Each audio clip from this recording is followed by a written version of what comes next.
Hey everyone, and welcome back to another video. In this video, I'm going to show you how to pay for Instacart orders. Now, this video is going to be particularly useful for individuals. Let's say that you want to go ahead and pay for Instacart orders. How do you actually go ahead about doing so? Now, this video is going to be short, sweet, and simple, guys. There's not going to be a lot of steps involved. Now, in order to do this, what you're first going to do is log on to Instacart. Next, you want to go ahead and click on your profile icon on the top right-hand corner. Then on this page here, you want to go ahead and click on Settings on the top-hand side. Once you click on Settings, go ahead and click on Debit/Credit, PayPal, and more underneath Payment Methods.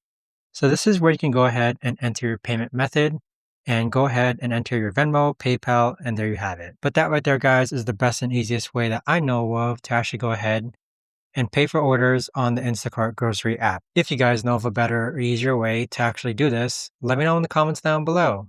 I would love to know. Thanks so much for watching, everyone, and I'll see you guys all in the next video.